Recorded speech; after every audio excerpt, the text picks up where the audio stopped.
किसी के बारे में ये ना कहना पड़े कि ये धरती के ऊपर बोझ है, ये मानव के रूप में दानव है। ये कहने की जरूरत ना पड़े इस कदर इस मानव का ऐसा सुंदर रूप बन जाए।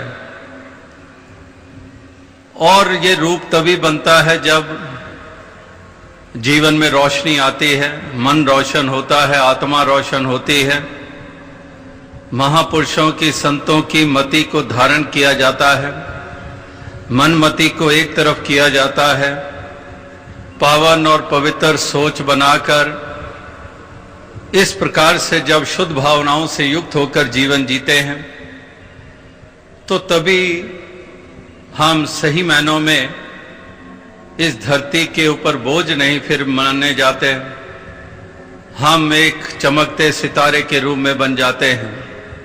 हम वाकई ही एक ऐसी जागृति के साथ इस जीवन के सफर को तय करें। ये जागृति जीवन में आनी बहुत जरूरी है, ये अवेयरनेस आनी बहुत जरूरी है। तभी हम एक एक पल की कदर कर पाएंगे, तभी हम रिश्तों की कदर कर पाएंगे, तभी हम समाज के लिए अभिशाप ना बनेंगे। सामाजिक कुरीतियों से ऊपर उठकर हम समाज को भी निखारने में अपने योगदान देंगे। इसी प्रकार से देश को भी अखंडता और मजबूती प्राप्त होगी और विश्व में भी शांति वाला माहौल और वातावरण ये हमें देखने को मिलेगा। जिस प्रकार से हिंसक दौर चल रहे हैं, ये हिंसक ऐसी इंसान की सोच बन गई है, इंसान के स्वभाव ऐसे बनते चले जा रहे हैं। असहनशीलता, उतावलापन कि इंसान एक सेकंड की देरी भी बर्दाश्त नहीं करता है, एक मिनट की देरी बर्दाश्त नहीं करता है, एक शब्द को सहन नहीं कर पाता है। और इस प्रकार से ये इसकी कमजोरी है, क्योंकि असहनशील बनना यानी कि कमजोर होना। एक सहनशीलता जिनकी होती है वो मजबूत होते हैं। तो जो वाकई ही इस तरह से इंटॉलरेंस भी इस तरह से हम देखने को हमें प्राप्त हो रही है, संकीर्णता हमें देखने को मिल रही है, नैरो माइंडेडनेस हमें देखने को मिल रही है।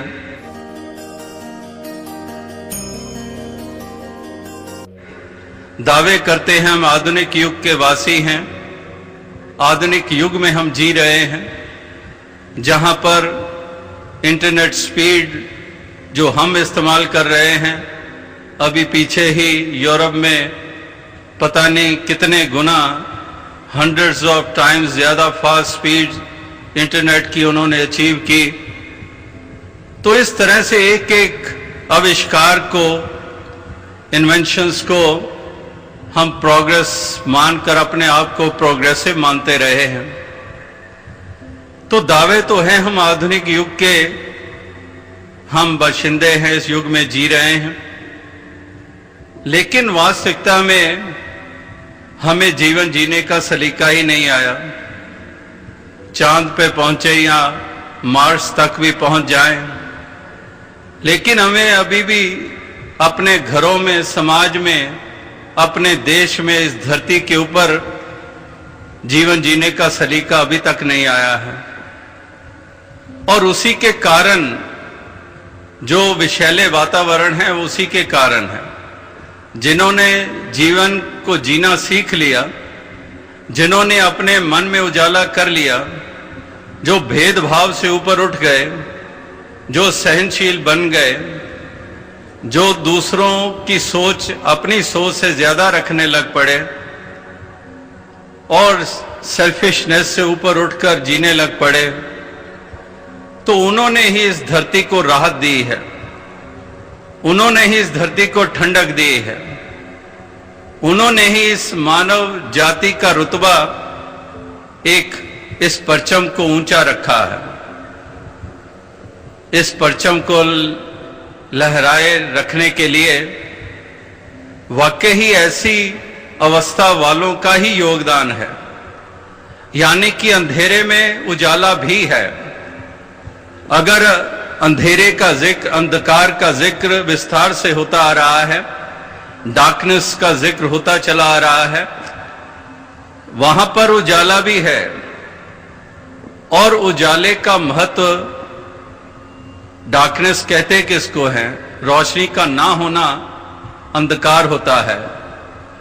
इससे उलट नहीं होता कि अंधकार का ना होना रोशनी होता है, नहीं, रोशनी का ना होना अंधकार होता है।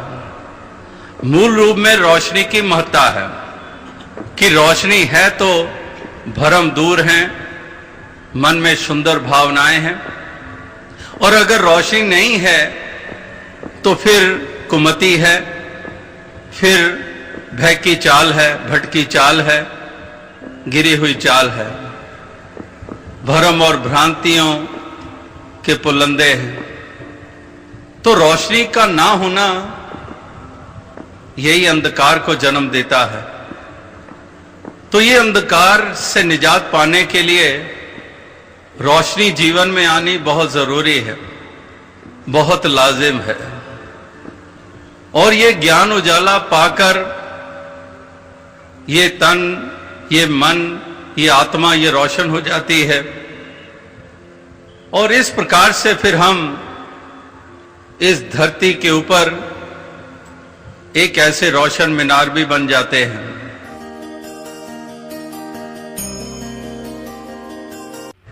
अगर ये मिलवर्तन का भाव नहीं होगा तो फिर कड़ी तो कमजोर होती चली जाएगी और इस प्रकार से अकेले पड़ जाते हैं। अगर मिलजुल कर चलना आ जाए तो वाकई ही कोई काम बड़ा नहीं रह जाता है। इस प्रकार से ये मिलवर्तन का भाव, क्योंकि ह्यूमन फैमिली हम कहते हैं। पीछे NIS अगस्त में जब बर्मिंघम UK में हुआ तो उस वक्त भी एक इंग्लिश में सॉन्ग चल रहा था जिसको यहां भी अडेप्ट किया गया।